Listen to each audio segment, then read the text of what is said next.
Oui, merci Monsieur le Président, chers collègues. Nous voici invités à nous prononcer sur un appel à projet sécurité de 1 million d'euros proposé par l'exécutif départemental. Alors, ce sujet mérite mieux qu'un effet d'annonce, il mérite clarté, cohérence et responsabilité. Car si la sécurité est en effet, je cite la délibération, un trésor précieux qui génère la confiance, comme vous l'indiquez presque poétiquement dans la délibération, encore faut-il que l'action publique inspire elle aussi la confiance. Et ce n'est pas le cas quand le ministre de l'Intérieur, Bruno Retailleau, promet des renforts de police à Quimper pour se dédire quelques jours plus tard sans que personne ici ne s'en émeuve. Ce n'est pas le cas non plus quand on fait porter la responsabilité de l'insécurité sur les maires, comme si tout relevait d'eux, en oubliant que la sécurité reste d'abord une prérogative de l'État. Alors souvenons-nous des décisions de votre famille politique, Monsieur le Président, la baisse des effectifs de forces de l'ordre de 13 000 postes par Nicolas Sarkozy. 13 000 postes en moins dans les forces de l'ordre imposées par Nicolas Sarkozy. La disparition de la police de proximité installée par Lionel Jospin en 1998 et supprimée par le même Nicolas Sarkozy en 2003, qui indiquait alors aux policiers « Vous n'êtes pas des travailleurs sociaux ». Cette suppression, il y a 22 ans, engendre une partie des troubles à l'ordre public que nous connaissons aujourd'hui.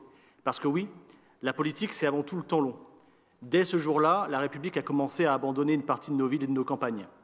Malgré la recréation de 9 000 postes par François Hollande, que vous avez qualifié d'avoir étouffé les collectivités, mais quand même recréation de 9 000 postes par François Hollande, un mal durable a été créé par la droite au pouvoir. Les décisions prises un jour ne sont pas suivies des faits dans le même mandat, mais bien des années après. Alors je suis dur avec votre famille politique de rappeler ces décisions contraires aux principes d'une République qui protège. Alors je nous appelle aussi au souvenir des propos de certains responsables de votre famille politique, comme Alain Juppé ou Pierre Cardot de l'UMP, et, attention, tenez-vous bien, avec qui je pourrais être d'accord. Il disait « Le maire, c'est le trait d'union entre le préventif et le répressif ». Ou encore « C'est vexatoire de montrer du doigt les maires sur la question de la sécurité. La lutte contre les troubles publics, c'est avant tout une prérogative de l'État ». Je m'arrête là, je vous rassure, sur les citations d'Alain Juppé. Et pourtant, vous faites le choix de marginaliser les politiques de prévention, qui sont souvent absentes des délibérations, et vous vous adressez presque de manière injonctive aux maires. Que dire de l'incohérence manifeste de cette délibération? Vous appelez les maires à candidater pour sécuriser leur commune, pendant que vous envisagez de demander aux chefs d'établissement, c'est-à-dire des fonctionnaires, pas des élus, de solliciter des projets de vidéoprotection dans des collèges dont vous avez la responsabilité politique pleine, entière et exclusive. Pendant qu'on ouvre des crédits aux communes, que fait-on pour nos propres établissements? Pour les collèges qui subissent des caillassages, pour les CEDAS qui subissent des cambriolages, les portails défaillants, l'absence d'interphone, le plan Vigipirate inachevé, qui financera ces mesures sinon le département?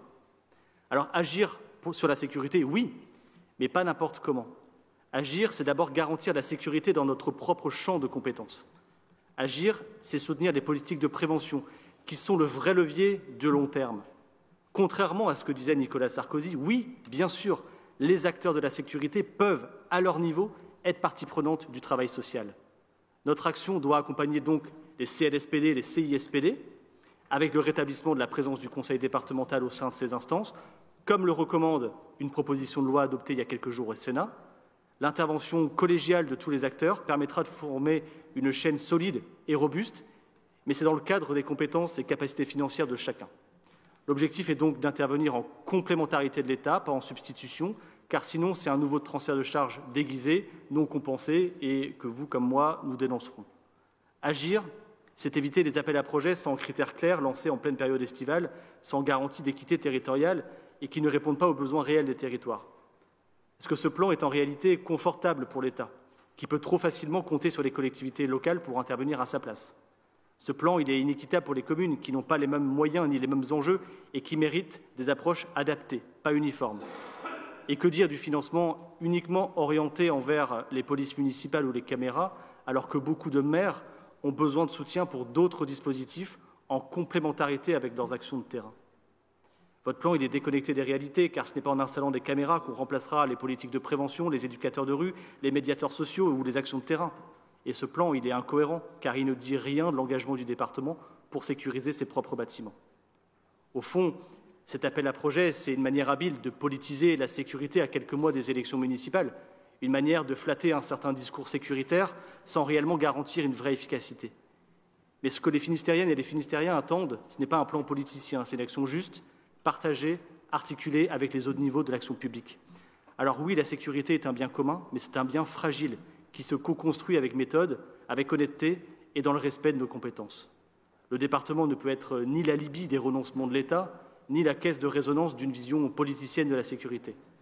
Nous nous abstiendrons donc sur cette délibération, non par posture, non par désengagement, mais par exigence, celle d'un département exemplaire, cohérent et engagé là où il est attendu. Je vous remercie.